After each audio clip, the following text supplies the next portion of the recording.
Bonsoir. Expo, I have the dream. I have the dream. J'ai un rêve.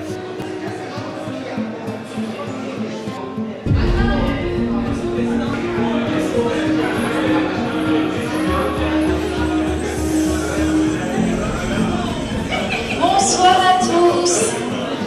Je vous invite tous à regagner le hall d'exposition, s'il vous plaît.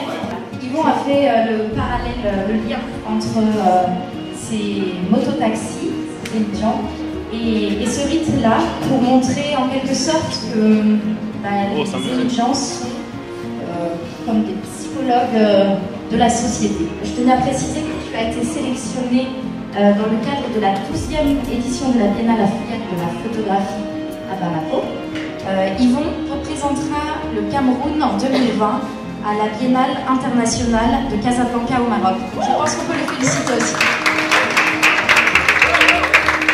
Français qui produit cette installation à la Biennale de Bamako et aussi adresser toute ma gratitude au SICA qui est représenté aujourd'hui ici par Fabiola Ekataïsi, la directrice de cet espace magnifique. D'ailleurs, l'exposition ira en juin, mais elle enrichit avec d'autres éléments liés à l'univers aussi des Manawa, on trouve des motos vaccinales. Pour revenir à ce qui fait l'objet de notre présence ici, Zémidjan, I Have a Dream, au Bénin, tout comme ici, sur certains motos vaccinales, on les déshumanise. Le fait de floquer sur leur chasuble juste un numéro de matricule, pour moi, c'est les déshumaniser parce que c'est ce qu'on remarque aussi quand on rentre dans le système carcéral, quand on est dans un pénitencier.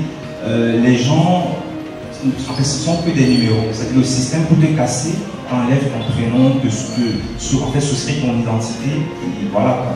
Et je me suis dit, comment rendre un peu l'humanité à cette personne. Je me suis dit, le rêve, c'est quelque chose qui caractérise l'espèce humaine et qui nous singularise. Je me suis intéressé à leur rêve que de sculpter les dérives de la société. Moi, j'ai voulu rentrer dans quelque chose d'un peu poétique et du coup, je me suis intéressé à leur rêve. J'ai sculpté leur rêve sur leur casque. Des fois dans le milieu, et ça c'est Landry qui me dit ça, il me qualifie de self-made man. Mais c'est faux, parce que c'est tous ces gens-là aussi qui m'ont permis d'être ce que je suis aujourd'hui. Après ma maman qui n'a pas pu faire le déplacement. Et je vous remercie d'être là.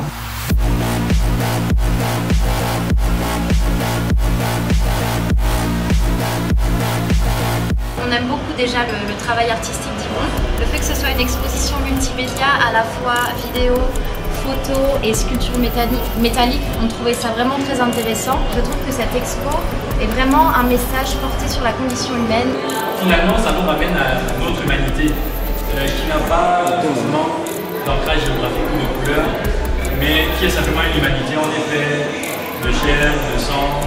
Et c'est intéressant de sa part de montrer ces douleurs-là et de les faire partager, finalement de célébrer l'humanité dans toutes ses difficultés et dans toute sa faiblesse. Ça, je trouve que c'est le travail d'un artiste et je trouve que c'est ce que Yvon Gassam fait avec maestria.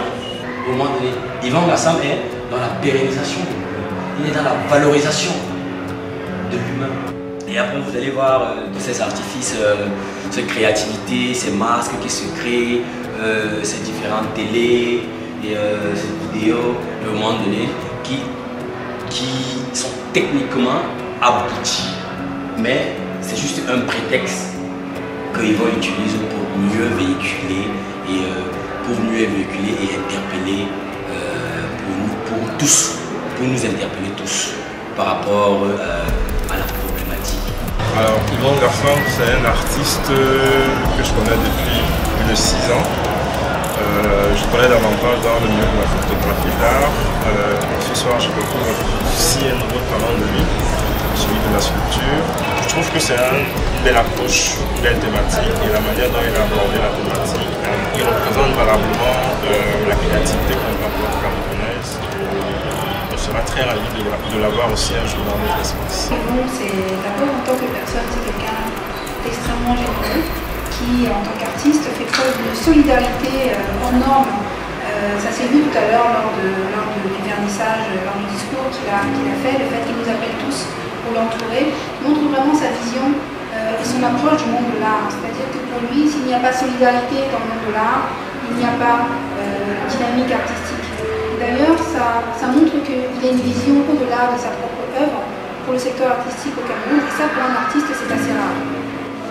Maintenant, concernant son œuvre actuelle, il y a vraiment une recherche esthétique très particulière. Les textes qu'il a réussi à extraire dans les entretiens avec les mototaxis à Cotonou sont très percutants, nous touchent énormément, et cette association avec les images qui peuvent parfois prêter à la rêverie, en fait, ce paradoxe, ce contraste entre les textes durs qui sont formulés par les mototaxis et les images qui parfois peuvent prêter à la rêverie, décontenance et interroge le spectateur. Ce sont des vidéos très intéressantes.